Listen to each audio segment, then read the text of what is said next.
New India church of god Thiruvananthapuram സെൻറ്ററിലെ missionary പ്രവർത്തകനാണ് evangelist Biju Paul.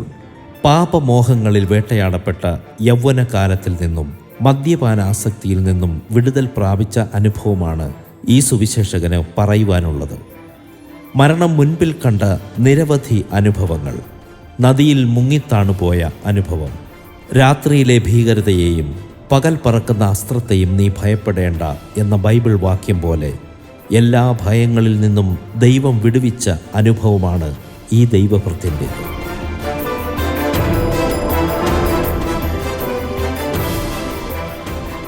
ഞാൻ തിരുവനന്തപുരം പട്ടണത്തിൽ ഒരു മദ്യഷാപ്പ് ജോലിക്കാരൻ്റെ മകനായിട്ടാണ് കടന്നു വരുന്നത്. എൻ്റെ അച്ഛനോടുകൂടെ ചേർന്ന് മദ്യഷാപ്പിൽ ജോലി ചെയ്യുകയും വളരെ ബാല്യത്തിൽ തന്നെ മറ്റുള്ളവർക്ക് മദ്യം വിളമ്പിക്കൊടുന്ന ഒരു പ്രവൃത്തിയിലായിരുന്നു. എന്നാൽ ആ മദ്യഷാപ്പിലെ ജീവിതം എൻ്റെ ജീവിതത്തിൽ വളരെ പ്രയാസങ്ങളും ഈ ലോകത്തിൻ്റെ പാപത്തിൻ്റെ മോഹങ്ങളും എന്നെ വേട്ടയാടി പിടിക്കുവാനിടയായി. ഞാൻ വിദ്യാഭ്യാസത്തിലായിരിക്കുമ്പോൾ തിരുമല, പാങ്ങോട് ഇങ്ങനെ 2 സ്കൂളുകളിലാണ് പഠിക്കുന്നത്.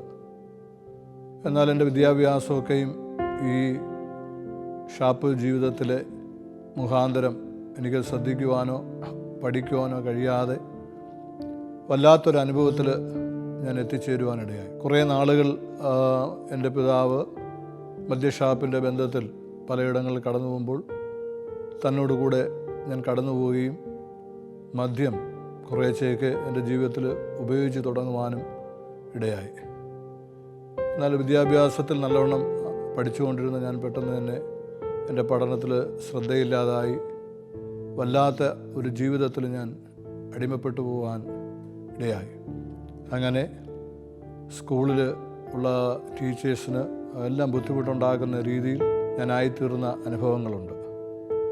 അതേ പ്രകാരം തന്നെ ചില നാളുകൾ കഴിഞ്ഞു.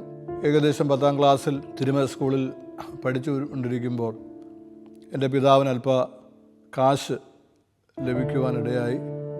ഈ കാശ് എൻ്റെ വീട്ടിൽ കൊണ്ട് സൂക്ഷിച്ചിരിക്കുമ്പോൾ എനിക്ക് അത്യാവശ്യമായി അല്പ കാശ് വേണമെന്ന് പറഞ്ഞ് ഞാൻ അവിടെ നിന്ന് അമ്മയോട് ചോദിച്ചു. അമ്മ അതിന് സമ്മതിച്ചില്ല. വളരെ മദ്യപാനിയായ അല്ലെങ്കിൽ വളരെ ദേഷ്യക്കാരനാകുന്ന ഒരു പ്രകൃതക്കാരൻ എൻ്റെ പിതാവ്. ഭയപ്പെട്ട് എനിക്ക് തരുവാനിടയായില്ല. ഞാൻ പെട്ടെന്ന് എൻ്റെ മാതാവിനെ അവിടെ നിന്ന് ഉപദ്രവിച്ചിട്ട് അല്പ കാശുമായി, ഏകദേശം 100 രൂപ, അന്നത്തെ 100 രൂപയുമായി ഞാനിവിടെ നിന്ന് നാട് വിട്ട് പോകുവാനിടയായി. ഞാൻ ആദ്യം തിരുവനന്തപുരത്ത് തമ്പാനൂർ വന്നു. കുറേ സമയം ഞാൻ അപ്പോൾ എനിക്ക് ഏകദേശം ഓർമ്മ ശരിയാണെങ്കിൽ എനിക്ക് 14 വയസ്സ് കഴിഞ്ഞു. അവിടെ നിന്ന് ഞാൻ തൃശ്ശൂരേക്ക് ഒരു വാഹനം, പീച്ചി ഡാം ഒരു വാഹനം കിടക്കുന്നത് കണ്ടു. ഞാൻ അതിലേക്ക് കയറുവാനിടയായി. ഈ ബസ്സിൽ ഞാൻ പീച്ചി ഡാമിലേക്ക് കടന്നു പോകാനിടയായി. ഞാൻ ചെറുപ്പമാണ്, എന്നാൽ ആരും എന്താണ് എവിടെ പോകുന്നതെന്നൊന്നും ചോദിച്ചില്ല. ഏകദേശം സന്ധ്യയായപ്പോൾ പീച്ചി ഡാമിൽ ഇതെത്തിച്ചേർന്നു. അപ്പം ഞാൻ ബസ്സിൽ നിന്ന് ഇറങ്ങാതെ അവിടെ ഇരിക്കുകയായിരുന്നു. അപ്പോൾ കണ്ടക്ടർ എന്നോട് ചോദിച്ച്, എവിടെയാണ് കൂട്ടാ നീ പോകുന്നതെന്ന് ചോദിച്ചു. ഞാൻ പറഞ്ഞു, ഞാൻ വീട് വിട്ട് വന്നതാണ്, എനിക്ക് ആരുമില്ല, ഞാനിവിടെ എന്ത് ചെയ്യണമെന്ന് എനിക്ക് അറിഞ്ഞുകൂടാന്ന് അദ്ദേഹത്തോട് പറയാനിടയായി. അപ്പോൾ കണ്ടക്ടർ പറഞ്ഞു, നീ ഒരു കാര്യം ചെയ്യ്, നാളെ എറണാകുളത്തേക്ക് ഈ ബസ് വഴിയാണ് പോകുന്നത്, ഞാൻ നിന്നെ എറണാകുളത്ത് ഇറക്കി വിടാമെന്ന് പറഞ്ഞു. അങ്ങനെ ഞാൻ ആ ബസ്സിൽ അവിടെ കിടന്നു. രാവിലെ ആയപ്പോൾ അദ്ദേഹം എന്നെ എറണാകുളത്തേക്ക് വിട്ടു. അപ്പോൾ എൻ്റെ ആവശ്യമുള്ള 100 രൂപയിൽ ആ പൈസ എനിക്ക് തീർന്നിരുന്നു. അങ്ങനെ റെയിൽവേ സ്റ്റേഷനിൽ ഞാൻ കടന്നു പോയിരിക്കുമ്പോൾ ഞാൻ ഒരുപാട് ഫിലിം കാണുന്ന ഒരു വ്യക്തിയായിരുന്നു. ഏകദേശം ഒരു ദിവസം 4 സിനിമ വരെ കാണുന്ന എൻ്റെ ജീവിതത്തിൽ എനിക്ക് ഈ സിനിമ ഫീൽഡിൽ അല്ലെങ്കിൽ ആ സിനിമയിൽ കാണുന്നത് പോലെ ഒരു കൊള്ളക്കാരൻ, നല്ലൊരു മോഷ്ടാവ് അല്ലെങ്കിൽ തട്ടിക്കൊണ്ടുപോകുന്ന ഒരു വ്യക്തി ആയിത്തീർന്നാൽ കൊള്ളാം, എനിക്ക് പണം സമ്പാദിക്കണം എന്നുള്ളൊരു ചിന്തയോടുകൂടി ഞാൻ നാട് വിട്ട് വന്നതാണ് എന്നുള്ള എൻ്റെ ചിന്ത എൻ്റെ മനസ്സിനെ ആക്രമിച്ചു. ഞാൻ റെയിൽവേ സ്റ്റേഷനിൽ ഇരിക്കുവാൻ തുടങ്ങി. ഏകദേശം വൈകുന്നേരം, അത് എറണാകുളം നോർത്തോ സൗത്തോ എന്ന് എനിക്കറിയില്ല, എങ്കിലും ഞാൻ അവിടെ ഇരിക്കുവാനും ട്രെയിനിൽ പോകുന്നവരുടെ ഇങ്ങനെ ശ്രദ്ധിച്ചുകൊണ്ടിരുന്നു. ആരാണ് ഒരു നല്ല പെട്ടിയുമായിട്ട് പോകുന്ന, ആ പെട്ടി തട്ടിക്കൊണ്ട് എനിക്ക് അവിടെ നിന്ന് രക്ഷപ്പെടണമെന്നുള്ള രീതിയിൽ എൻ്റെ ചിന്ത വന്ന് ഞാൻ അവിടെ ഇരിക്കുമ്പോൾ ഒരാൾ വരുന്നത് കണ്ടു. ഒരാൾ വരുന്ന പെട്ടിയുമായിട്ട് അയാൾ നടന്നു വരുന്നുണ്ട്. അപ്പോൾ എൻ്റെ ജീവിതത്തിൽ ഈ പെട്ടിയിലൊക്കെ പണമായിരിക്കും എന്നുള്ള ഒരു ചിന്ത എൻ്റെ ആ കുഞ്ഞ് അല്ലെങ്കിൽ ആ ഒരു ജീവിതത്തിലുണ്ടായിരുന്നു. ഞാനതിങ്ങനെ അദ്ദേഹത്തെ ആക്രമിക്കുവാൻ അല്ലെങ്കിൽ ആ ഒരു സ്റ്റെപ്പ് എടുക്കാൻ തുടങ്ങുന്നതിന് മുമ്പേ ഒരു 4 പേർ എൻ്റെ അടുത്ത് വരുവാനിടയായി. 4 പേർ എൻ്റെ അടുത്ത് വന്ന് ചോദിച്ചു, എന്താ ഇവിടെ ഇരിക്കുന്നതെന്ന് ചോദിച്ചു. അപ്പോൾ ഞാൻ രാവിലെ പോലെ വിശന്നിരിക്കുകയാണ്, ഞാനിങ്ങനെ നാട് വിട്ട് വന്നതാണ്, ഞങ്ങളെ കൂടെ വരുന്നുണ്ടോ എന്ന് അവർ ചോദിച്ചു. എൻ്റെ കൂടെ വരുന്നുണ്ടോ എന്ന് ഞാൻ പറഞ്ഞു. നിങ്ങൾ എവിടേക്കാണ് പോകുന്നത് എന്ന് ഞാൻ ചോദിച്ചു. എനിക്കന്ന് സ്ഥലങ്ങളോ കാര്യങ്ങളോ ഒന്നും, ഒരു സ്ഥലവും ഞാൻ വീട് വിട്ട് പോയിട്ടില്ല, അങ്ങനെ എനിക്ക് അറിവില്ല. അവർ പറഞ്ഞു, ഞങ്ങളൊരു ജോലിക്കായി ഒരു കമ്പനിയിലേക്ക് പോവുകയാണ്, അവിടേക്ക് വരാൻ തയ്യാറുണ്ടോ എന്ന് ചോദിച്ചു. എന്നിട്ട് അവർ എനിക്ക് ആഹാരം വാങ്ങിച്ചു. അപ്പോൾ ഈ ആഹാരത്തിൻ്റെ ആ ഒരു സന്തോഷം, കാരണം കഴിക്കാതിരുന്നത് കൊണ്ട് ആഹാരം ലഭിച്ചപ്പോൾ എനിക്ക് വളരെ സന്തോഷമായി. ഞാൻ പറഞ്ഞു, ഞാൻ വരാം. അങ്ങനെ ഇവർ എന്നെ ഒറീസയുടെയും ആന്ധ്രയുടെയും ഇടഭാഗമാകുന്ന വനഭാഗമാകുന്ന ദേവുലപ്പള്ളി എന്ന ഒരു ഗ്രാമത്തിലേക്കാണ് ഇവർ കടന്നു പോകുന്നത്. ദേവപ്പള്ളി എന്ന സ്ഥലത്തുള്ള ഒരു ഡാം പണിയുന്ന വ്യക്തികളായിരുന്നു ഇവർ പറഞ്ഞു. അപ്പോൾ എന്തായാലും ഞാൻ അവിടുന്ന് കയറി. ഇവിടെ നിന്ന് തമിഴ്നാടൊക്കെ കഴിഞ്ഞപ്പോൾ എനിക്ക് വല്ലാതെ ഭാരമുണ്ടായി, കാരണം ട്രെയിനിലെ ആ ചൂട്, മറ്റുള്ള കാര്യങ്ങൾ. അപ്പോൾ എൻ്റെ അമ്മ എനിക്ക് കാണണമെന്നുള്ളൊരു ചിന്ത എൻ്റെ ഹൃദയത്തിൽ വന്നെങ്കിലും ഇവരെന്നെ കൊണ്ടുപോകാനിടയായി. ഏകദേശം രാത്രി ആയപ്പോൾ വിജയനഗരം എന്ന ഒരു സ്ഥലത്തേക്ക് ഞാൻ എത്തിച്ചേർന്നു. ആ ബോർഡ് വായിച്ചു. വിജയനഗരത്തു നിന്ന് രാത്രി ദേവപ്പള്ളി എന്ന സ്ഥലത്തേക്ക് ഇവർ ടിക്കറ്റ് എടുക്കുവാനും അവിടുന്ന് രാത്രി ഇവരുടെ കൂടെ ഞാൻ പോകുവാനിടയായി. അവിടെ ഒരു ഗ്രാമത്തിലേക്കാണ് എന്നെ കൊണ്ടുപോകുന്നത്. എന്നാൽ ഞാൻ അവിടെ കടന്നു ചെന്നു. അപ്പോൾ എന്നോട് ചോദിച്ചു, താങ്കൾക്ക് എന്ത് ജോലി അറിയാമെന്ന് ചോദിച്ചു. ഞാൻ പറഞ്ഞു, എനിക്ക് ഒരു ജോലിയും അറിഞ്ഞുകൂടാ, കട്ടിങ്ങോ ബെൽഡിങ്ങോ മറ്റുള്ള കാര്യങ്ങളോ ചെയ്യുവാൻ കഴിയുമോ എന്ന് ചോദിച്ചു. ഞാൻ പറഞ്ഞു, എനിക്ക് അറിയില്ല എന്ന് പറഞ്ഞു. അങ്ങനെ ഞാൻ അവിടെ നിൽക്കുമ്പോൾ എനിക്ക് 1-2 ദിവസങ്ങൾ ആ ജോലി ചെയ്യാൻ കഴിയാത്തുള്ള ഒരു കാര്യം പറഞ്ഞു, ഒരു കാര്യം ചെയ്യ്, നീ ഇവിടെ നിന്ന് ഞങ്ങൾക്ക് ആഹാരം പാകം ചെയ്തു തരുവാൻ നിന്നെക്കൊണ്ട് ആ ചെറിയ രീതിയിൽ ചെയ്യാൻ പറഞ്ഞു. അങ്ങനെ ഇവർക്ക് ആഹാരം ചെയ്യാൻ വേണ്ടി ഞാൻ ചെന്ന ഉടനെ തന്നെ എനിക്ക് പെട്ടെന്ന് എനിക്കൊരു അസുഖം വന്നു. അസുഖം വന്ന് ഹോസ്പിറ്റലിലേക്ക് കൊണ്ടുപോയി. അപ്പോൾ ഏകദേശം 80 രൂപ അവർ അത് ചാർജ് ഇട്ടു. ആ 80 രൂപ എന്ന് പറയുമ്പോൾ ഒരു ദിവസം 20 രൂപ ശമ്പളത്തിലാണ് അവിടെ പോകുന്നത്. അപ്പോൾ ഈ 80 രൂപ ചാർജ് ഇടുമ്പോൾ എനിക്ക് വളരെ പ്രയാസം. ഞാൻ 4 ദിവസം ജോലി ചെയ്താലും എനിക്ക് തീർക്കാൻ കഴിയും. പക്ഷേ എനിക്കവിടെ എന്തെന്നറിഞ്ഞുകൂടെ, എനിക്ക് അവിടെ നിൽക്കാൻ വല്ലാത്തൊരു അവസ്ഥയിൽ, അവിടെ കാലാവസ്ഥകളും പ്രത്യേകിച്ച് ചൂടിൻ്റെ കാഠിന്യാവസ്ഥകൾ കൊണ്ട് എനിക്ക് വലിയ ബുദ്ധിമുട്ടുണ്ടായി. അവിടെ നിന്ന് ഞാൻ രാവിലെ ജോലിക്ക് പോകുമ്പോൾ പ്രത്യേകിച്ച് അവിടെ ഈ ചുഴലിക്കാറ്റ് പോലത്തെ കാറ്റുകൾ, അതുമാത്രമല്ല കാലാവസ്ഥ, രാവിലെ മൃഗങ്ങളെ പേടിക്കണം, ഇങ്ങനെ ഒരു അവസ്ഥ അവിടെ ഉണ്ടാകാനിട. എന്തായാലും ഈ ജോലി ചെയ്യുന്ന കമ്പനിയിൽ നിന്ന് താമസിക്കുന്നിടത്ത് നിന്ന് ഈ കമ്പനിയിലേക്ക് അല്ലെങ്കിൽ ആ ജോലി ചെയ്യുന്ന ഇടത്തിലേക്ക് എനിക്ക് പോകുവാൻ ബുദ്ധിമുട്ടുകളുണ്ടായി. അങ്ങനെ ചില ദിവസങ്ങൾ ഇവർക്ക് വേണ്ടി ഞാനവിടെ ഭക്ഷണങ്ങൾ പാകം ചെയ്യാൻ എനിക്ക് അറിയാവുന്ന രീതിയിൽ ഞാൻ ഭക്ഷണം പാകം ചെയ്യുവാനിടയായി. അങ്ങനെ ഇരിക്കുമ്പോൾ ഒരു ദിവസം ഞാൻ അവിടെ നിന്ന് നദിയുണ്ട്, ഈ ഡാം പണിയുന്നുണ്ട്, നല്ല വീതിയുള്ള ഒരു നദിയാണ്. അപ്പോൾ ഡാം പണിയുന്നതിൻ്റെ താഴെയായിട്ട് ഈ നദി എപ്പോഴും വെള്ളം ചിലപ്പോൾ നിറഞ്ഞു വരാം, വെള്ളം ചിലപ്പോൾ കുറവായിരിക്കാം. എന്തായാലും കുറച്ച് കുട്ടികൾ അല്ലെങ്കിൽ കുഞ്ഞുങ്ങൾ ഈ നദി കടന്ന് അക്കരെ പോകുവാൻ തൊക്കണം. അത് വിറക് ശേഖരിക്കാൻ വേണ്ടി എല്ലാവിടെയും ഒരു ചെറിയ മഴവുണ്ട്. അവർ അക്കരയ്ക്ക് കല്ല് ചവിട്ടി അക്കരയ്ക്ക് പോകുവാൻ തൊക്കണം അവരിടയായി. അപ്പോൾ ഞാൻ ഈ ആഹാരമൊക്കെ അവർക്ക് ശരിയാക്കിയിട്ട് ഞാൻ എന്താ വൈകുന്നേരം വന്നാൽ മതിയല്ലോ എന്ന് പറഞ്ഞ് ഞാൻ ഈ ആറിൻ്റെ അപ്പുറത്തേക്ക് ഞാനും ഇവർ പോകുന്നത് പോലെ ആ കല്ല് ചവിട്ടി അക്കരയ്ക്ക് കടന്നു. അവർ ഒരു ഭാഗത്തേക്ക് കടന്നു പോകാനിടയായി, ഞാനും ഒരു ഭാഗത്തേക്ക്. അങ്ങനെ ഈ കാടിൻ്റെ അല്ലെങ്കിൽ ആ ഭംഗി കണ്ട് ഞാൻ കിലോമീറ്ററോളം സഞ്ചരിക്കുവാനിടയായി. കിലോമീറ്റർ നടന്ന് ഏകദേശം എനിക്ക് അങ്ങ് അറ്റത്ത് ചെല്ലുമ്പോൾ വിശാഖപട്ടണത്തിൻ്റെ കപ്പൽശാല അവിടെ കാണാൻ കഴിയുന്നുണ്ട്. അപ്പോൾ ഞാൻ നടന്ന് പോയിട്ട് തിരിച്ച് വരുമ്പോൾ എനിക്ക് പെട്ടെന്ന് വഴി തെറ്റുവാനിടയായി. ഞാനൊരു ഭാഗത്തൂടെ നടന്ന് ഈ ഡാം വഴി തിരികെ ഞാൻ താമസിക്കുന്ന സ്ഥലത്തേക്ക് വരാമെന്ന് ചിന്തിച്ചപ്പോൾ ആ സ്ഥലത്ത് ഉള്ള ആൾക്കാർ എന്താണ് ചോദിക്കുന്നത് ഭാഷയും എനിക്ക് മനസ്സിലാകുന്നില്ല. വീണ്ടും ഞാൻ അവരെ പേടിച്ച് തിരിച്ച് ഞാൻ വന്ന ഭാഗത്തേക്ക് വരുമ്പോൾ ഈ ആറ്റിനകത്ത് നദിക്കകത്ത് വെള്ളം നിറഞ്ഞു കിടക്കുന്ന അനുഭവമാണ് കാണുന്നത്. ഞാൻ കടന്നുപോയപ്പോൾ ആ കടന്നുപോയ കല്ലെനിക്ക് കാണാനില്ല. ഞാൻ കരയിലിരുന്നു. അപ്പോൾ കരയിലിരുന്നിട്ട് ഏകദേശം നല്ല വീതിയുള്ള നദിയാണ്. ഈ നദിയുടെ പിന്നെ ഞാൻ താമസിക്കുന്നത് അല്പഭാഗത്ത് വന്ന് ഞാൻ കുളിച്ചിട്ടുണ്ട്. ആൾക്കാർ കുളിക്കുന്ന ഒരിടം. ഞാൻ ഇപ്പോൾ ഇരിക്കുന്ന ഭാഗം നല്ല ആഴമുള്ള ഒരു സ്ഥലമാണ്. വഞ്ചി പോകുന്ന സ്ഥലമാണ്. മീൻപിടുക്കാരും എല്ലാവരും അതുവഴി പോകുന്ന ഈ വഞ്ചി തുഴഞ്ഞു പോകുന്ന ഒരു കാര്യമാണ് ഞാൻ കണ്ടിട്ടുണ്ട്. പക്ഷേ ഞാൻ അവിടെ ഇരിക്കുക.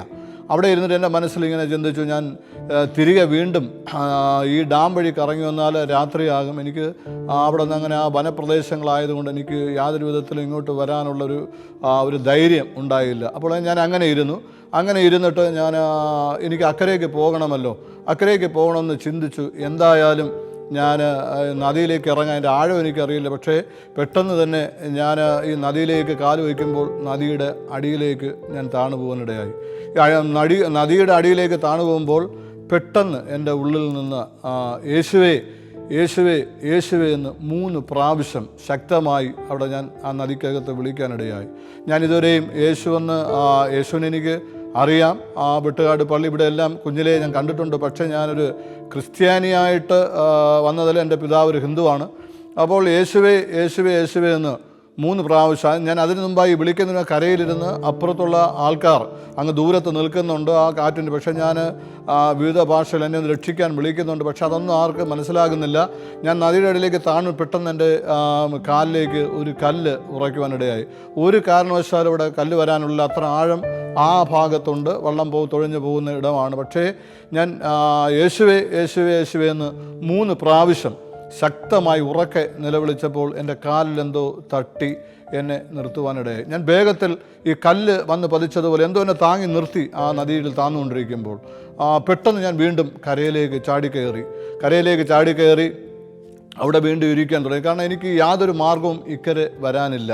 അങ്ങനെ ഇരിക്കുമ്പോൾ ഇങ്ങ് കയറി യേശു എന്നുള്ള 3 വിളിയിൽ എൻ്റെ കാൽപാദത്തിനകത്ത് എന്നെ എന്തോ ഉയർത്തി നിർത്തുന്നതായി കണ്ടു. ഞാൻ വേഗത്തിൽ ഇവിടേക്ക് ചാടി വീണ്ടും കയറിയിരുന്നു. കാര്യം എനിക്ക് രക്ഷയില്ല, സന്ധ്യയായി, ഒന്നും ചെയ്യാൻ കഴിയാത്ത അവസ്ഥ. അപ്പോൾ ഡാമിൻ്റെ പണിക്ക് വേണ്ടി ഒരു തമിഴ് കുടുംബമുണ്ട്. ആ തമിഴ് കുടുംബത്തിൽ മന്ദബുദ്ധിയായ ഒരു മാനസിക രോഗിയായ അല്ലെങ്കിൽ ബുദ്ധിസ്ഥിരതയില്ലാത്ത ഒരു കുഞ്ഞുണ്ട്. അവൻ ഈ കാക്കി നിക്കറും ബനിയനൊക്കെ ഇട്ടാണ് അവൻ അവിടെയൊക്കെ നടക്കുന്നത്. അപ്പോൾ അവൻ അക്കരെ നിൽക്കുന്നത് കണ്ടു. എനിക്ക് യാതൊരു രക്ഷയില്ലാത്തതുകൊണ്ട് ഞാൻ തമിഴിനാണ്, ഞാൻ രാമു ഇങ്കബ എന്നെ കാപ്പാത്ത്, ഞാൻ ഇവിടെ പറ്റിപ്പോയെന്ന് പറയുക. എന്നാൽ യഥാർത്ഥമായി സ്വയമായി ഒരു ബുദ്ധിയുള്ള ഒരു വ്യക്തി എന്നെ താങ്ങിയെടുത്ത് ഇപ്പുറം കൊണ്ടുവരാൻ ഒരു വഴിയുമില്ല. കാരണം അവൻ മന്ദബുദ്ധി സ്ഥിരത ഇല്ലാത്തത് കൊണ്ട് മാത്രം ചിന്തിക്കാതെ അവൻ ഏകദേശം പകുതിക്ക് നടന്നു വന്നിട്ട് എന്നോട് പറഞ്ഞു, അണ്ണാ എനിക്ക് ഇതിൽ ചാടാൻ പറഞ്ഞു. അപ്പോൾ ആദ്യം ഞാൻ വീണതാണ്, മരണാവസ്ഥ വന്നതാണ്. എനിക്ക് അതിനകത്തൊരു ഭയമുണ്ടെങ്കിലും യാതൊരു മാർഗവുമില്ലാത്തതുകൊണ്ട് അതിനകത്തേക്ക് ഞാൻ വീണ്ടും ചാടുവാനിടയായി. ആ നദിയിൽ ചാടി അവനെന്നെ തോളിലെടുത്ത് നേരെ ഇക്കരേക്ക് കൊണ്ടുവരുവാനിടയായി. ഇക്കരേക്ക് കൊണ്ടുവന്നതിന് ശേഷം പെട്ടെന്ന് എൻ്റെ സ്വഭാവത്തിന് ഒരു വ്യത്യാസം ഉണ്ടായി. ഒന്ന്, ഞാൻ ആ വനത്തിനകത്ത് പോയ ആ വൃക്ഷങ്ങളുടേതായ ആ ഒരു ഭയാനകമായ സ്ഥിതി. 2, വെള്ളത്തിൽ നദിയിൽ വീണ ഈ അവസ്ഥ. ഇത് 2 കൊണ്ട് എനിക്ക് വല്ലാത്ത ഒരു ഭാരം എൻ്റെ ജീവിതത്തിലുണ്ടായി. എന്തൊക്കെയോ സംഭവിക്കുന്നു എന്നുള്ള ഇതിൽ എൻ്റെ അമ്മയെ എനിക്ക് കാണണം. അമ്മ റെയിൽവേ ട്രാക്കിൽ കൂടെ ഇങ്ങനെ ഓടി വരുന്നതായി സ്വപ്നം കാണുന്നുണ്ട്. ഒരു കാരണവശാലും ആ ദേവുലപ്പള്ളി എന്ന ഗ്രാമത്തിൽ നിന്ന് എനിക്ക് ഈ തിരുവനന്തപുരത്തേക്ക് അല്ലെങ്കിൽ കേരളത്തിലേക്ക് വരുവാൻ യാതൊരു സാഹചര്യമില്ലാത്ത ഒരവസ്ഥയിൽ ഞാൻ ഭാരപ്പെട്ടു. ഞാൻ അവരോട് പറഞ്ഞു എനിക്ക് പോകണം. അപ്പോൾ അവർ പറഞ്ഞു, നീ നിനക്ക് എത്ര തരും, നീ ഇവിടെ വന്നിട്ട് എന്തോ ജോലി ചെയ്തെന്നൊക്കെ ചോദിച്ചു. എന്നെ ആ സഹോദരന്മാർ അവിടെ ഇട്ട് എന്നെ വളഞ്ഞിട്ട് ഉപദ്രവിക്കുവാൻ ഇടയായി. ഇങ്ങനെ മാനസികമായ രീതിയിൽ ഞാൻ അവിടെ നിൽക്കുമ്പോൾ എന്താണ് സംഭവിക്കുന്നതെന്ന് എനിക്ക് അറിഞ്ഞൂടാ. ഞാൻ ഇങ്ങനെ ഒരു സ്ഥലത്ത് പോയി ഇരിക്കുമ്പോൾ പ്രത്യേകിച്ച് ഞാൻ ചില മാന്ത്രിക കാര്യങ്ങൾ ഞാനവിടെ കാണുകയാണ്.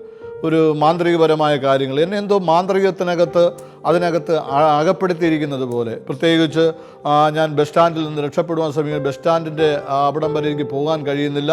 ഒരു ഭാഗത്ത് നടന്നു ചെല്ലുമ്പോൾ അവിടെ നിന്ന് എനിക്ക് അങ്ങോട്ട് പോകാൻ കഴിയുന്നില്ല, എൻ്റെ കാല് പോകുന്നില്ല. അപ്പോൾ എനിക്ക് മനസ്സിലായി എന്തൊക്കെയോ ഒരു മാന്ത്രിക കാര്യങ്ങൾ എന്നെ ഇവിടെ ചെയ്യുന്നുണ്ട് എന്നുള്ള കാര്യം ബോധ്യപ്പെട്ടു. ഞാൻ നേരെ രാത്രി സമയം അവിടേക്ക് വരുവാനിടയായപ്പോൾ ഈ ഇരുന്ന എൻ്റെ കൂടെ ജോലിക്കാർ ഇങ്ങനെ ഇരുന്ന് രഹസ്യമായി സംസാരിക്കുന്ന രാത്രി കണ്ടു. അയ്യോ, പാവപ്പെട്ട ആ പയ്യനോട് നിങ്ങളിങ്ങനെ ഇത് ചെയ്യണ്ടായിരുന്നു എന്ന് പറയുന്ന ആ ഒരു സംഭവം അവിടെ ഉണ്ട്. അപ്പോൾ എനിക്ക് മനസ്സിലായി എന്തൊക്കെയോ എന്നെ ചെയ്യുന്നുണ്ട്, അല്ലെങ്കിൽ എന്തൊക്കെയോ കാര്യങ്ങൾ ഇവിടെ നടക്കുന്നുണ്ടോ എന്നുള്ള ചിന്തയിൽ ആയി. അപ്പോൾ ഇത് കണ്ടുപിടിക്കണമല്ലോ. ഞാനൊരു അവിടുത്തെ നമുക്കറിയാം ക്ഷേത്രം കാര്യങ്ങളുടെ അവിടെ നമ്മൾ ചെല്ലുമ്പോൾ ഏകദേശം നല്ല നീളത്തിന് റെയിൽവേ പ്ലാറ്റ്ഫോം പോലെ നീളത്തിനാണ് അത് കെട്ടിയിരിക്കുന്നത്. ആ ഒരു ഭാഗത്ത് ഞാൻ ഇരിക്കുമ്പോൾ പ്രത്യേകിച്ച് ഒരു മനുഷ്യൻ്റെ അങ്ങറ്റത്ത് വന്നിരിക്കുന്നു, ഒരു ഇല, ഒരു കറ ആ ഭാഗത്തേക്ക് അവൻ തേക്കുകയും അത് എൻ്റെ നേർക്ക് വരുന്നത് കണ്ടു. അപ്പോൾ എനിക്ക് വിചാരിച്ച് എന്തൊക്കെയോ സംഭവിക്കുന്നു. ഞാൻ വേഗത്തിൽ അവിടെ നിന്ന് എഴുന്നേൽക്കുവാനിടയായി. അങ്ങനെ ഒരു അവസ്ഥയിൽ നിൽക്കുമ്പോൾ എന്തോ ഒരു മാന്ത്രികകരമായ ഒരു കാര്യങ്ങളുണ്ടെന്ന് മനസ്സിലാക്കി അതിനകത്ത് ഒരു മന്ത്രവാദിയുണ്ട്. ആ മന്ത്രവാദിയുടെ അടുക്കലേക്ക് ഞാൻ കടന്നു പോകാനിടയായി. അപ്പോൾ ആ മന്ത്രവാദി എന്തോ എന്നെ ചെയ്യുന്നു എന്നുള്ള കാര്യം എനിക്കറിയാം. ആ മന്ത്രവാദിയുടെ അടുക്കൽ ഞാൻ ചെന്ന് അദ്ദേഹത്തോട് എനിക്കറിയാവുന്ന ഭാഷയിൽ എനിക്ക് മാപ്പ് തരണം, എന്നെ ഇവിടെ നിന്ന് എങ്ങനെയെങ്കിലും എൻ്റെ നാട്ടിലേക്ക് വിടണമെന്ന് പറയുവാനിടയായി. അദ്ദേഹം എന്നെ ഒരു ചെറിയ കുടിൽ അവിടെ കിടത്തിയിട്ട് ചില കാര്യങ്ങൾ ചെയ്യുവാനിടയായി. അയാൾ ആദ്യം പക്ഷികളെ വിളിച്ചു, പക്ഷികൾക്ക് ധാന്യം കൊടുത്തു. ഇയാളൊരു സൗണ്ട് ഉണ്ടാക്കി മൃഗങ്ങൾ കടന്നു വന്നു. മൃഗങ്ങളുടെ സൈഡിൽ എന്നോട് പറഞ്ഞ് അകിടിൽ നോക്കാം, അതിൻ്റെ അകിടിൽ. അപ്പോൾ അതിൻ്റെ അകിടിലേക്ക് ഞാൻ നോക്കി. ആ അകിടിലെല്ലാം കറുത്ത വലിയ പൊട്ടുകളാണ്. പ്രത്യേകിച്ച് ഇദ്ദേഹം ഇരുന്ന ആ കുടിലിൽ ഒരു സ്ത്രീയുണ്ട്. അതൊരു ചെറിയ ഒരു മുറുക്കാൻ കട പോലത്തെ ഒരു കടയാണ്. ആ സ്ത്രീയോട് പറഞ്ഞു അവരുടെ കൈ കിടക്കുന്ന വള കുലുക്കി കാണിക്കാൻ. അപ്പോൾ അവർ വള കുലുക്കി. രണ്ടാമത് അവരുടെ കഷ്ടഭാഗത്തേക്ക് കറുത്ത പൊട്ട് ഇങ്ങനെ കാണിച്ചു. ഏകദേശം എൻ്റെ ബോധം അസ്തമിച്ചുകൊണ്ടിരുന്നു. എനിക്ക് വീടിൻ്റെ ഓർമ്മയില്ലാത്തൊരവസ്ഥ. എന്നാൽ ഈ കാര്യങ്ങളെല്ലാം ചെയ്തതിന് ശേഷം വേഗത്തിൽ തന്നെ അദ്ദേഹം എനിക്ക് നാരങ്ങയുള്ളും ബന്നുമായിട്ട് തരുവാനിടയെ തന്നിട്ട് എന്നോട് പറഞ്ഞു, നീ വേഗത്തിൽ ഇവിടെ നിന്ന് നിൻ്റെ നാട്ടിലേക്ക് പൊയ്ക്കൊള്ളാൻ പറഞ്ഞു. വൈകുന്നേരമായി എല്ലാവരും കടന്നു. ഞാൻ പറഞ്ഞു എൻ്റെ നാട്ടിലേക്ക് എനിക്ക് പോകണം.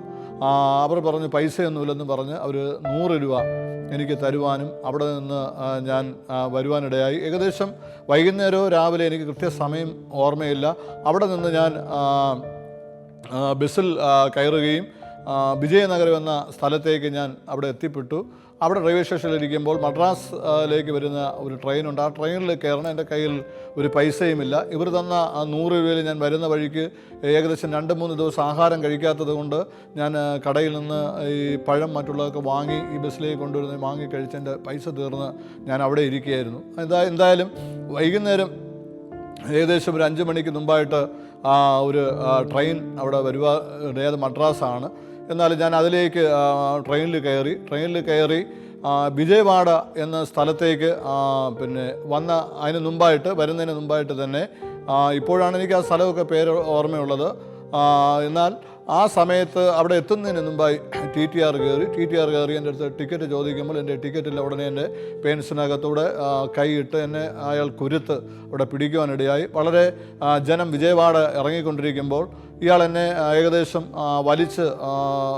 വലിച്ചെന്ന് ശക്തമായി, ഇയാൾ നല്ല ആരോഗ്യമുള്ള മനുഷ്യനാണ്, ശക്തമായി വലിച്ച് ഇയാൾ ഏകദേശം എന്നെ പകുതി വരെ പ്ലാറ്റ്ഫോമിനകത്തേക്ക് കൊണ്ടുപോയപ്പോൾ എന്തോ എനിക്ക് പെട്ടെന്ന് ഇവിടുന്ന് രക്ഷപ്പെടണമല്ലോ എന്ന് പറഞ്ഞ് അദ്ദേഹത്തിൻ്റെ കൈ ഞാൻ പെട്ടെന്ന് തന്നെ തട്ടി മാറ്റിയിട്ട് ഇവിടുന്ന് ഓടി വന്ന് വീണ്ടും ഈ ട്രെയിനിൽ മൂവ് ചെയ്യുന്ന ആ ട്രെയിനിലേക്ക് ഞാൻ ചാടി കയറി. പക്ഷേ ഞാൻ കൊണ്ടുവന്ന എൻ്റെ ഉടുപ്പോ ഡ്രസ്സുകളോ ഒന്നുമില്ല. എൻ്റെ കാൽ കിടന്ന ചെരുപ്പ് റെയിൽവേ ട്രാക്കിലേക്ക് പോയി. അങ്ങനെ ഞാൻ മദ്രാസിൽ രാത്രി വന്ന് ഇറങ്ങി.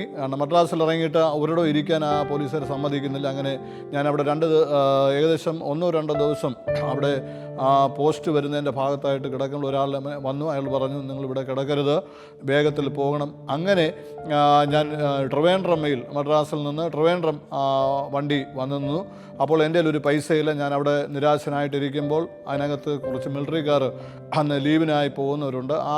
ഒരാൾ എന്നെ വിളിച്ചിട്ട് പറഞ്ഞു, മോനെ എനിക്ക് 2 ഈ ആഹാരം വാങ്ങിച്ചു കൊടുത്ത് എന്നോട് ചോദിച്ചു, നീ ഭക്ഷണം വല്ലതും? ഞാൻ ഇല്ല, ഞാൻ എൻ്റെ കാര്യം പറഞ്ഞ് ഇങ്ങനെ നാട് വിട്ട് വന്നതാണ്. ചില മാസങ്ങൾ ഞാനിങ്ങനെ ഒരു ഭാഗത്തായിപ്പോൾ അവിടെ നിന്ന് വരെ എൻ്റെ ഒരു കാശുമില്ല. ഒരു കാര്യം ചെയ്ത് ഈ ട്രെയിനിൻ്റെ ബോഗിയിൽ കയറാൻ പറഞ്ഞു. അദ്ദേഹം എനിക്ക് ആഹാരം വാങ്ങിത്തന്നു. ഏകദേശം 2 ദിവസങ്ങൾ കഴിഞ്ഞുള്ള ആഹാരം വളരെ ആർത്തിയോടെ ഞാൻ ഭക്ഷിച്ചിട്ടിരുന്നു. അങ്ങനെ രാത്രി ഞാൻ തമ്പാനൂരേക്ക് വന്ന് ഇറങ്ങുവാനിടയായി. അപ്പോൾ അദ്ദേഹം പറഞ്ഞു, ഓരോ ബോഗി കയറുമ്പോൾ ഇന്ന് കണ്ടിന്യൂ ബോഗിയല്ല, അന്ന് ഓരോ ബോഗികളാണ്. ആ ബോഗി ഓരോ സ്റ്റേഷനിലെത്തുമ്പോൾ ആ സ്റ്റേഷനിൽ ഞാൻ ഇറങ്ങിയിരിക്കുകയും TTR കയറുന്നത് നോക്കി ഞാൻ ബോഗിയിലേക്ക് കയറി ട്രിവാൻഡ്രത്തേക്ക് വന്നിറങ്ങി എനിക്ക് വീട്ടിൽ പോകാൻ ഒരു ഭയമായി.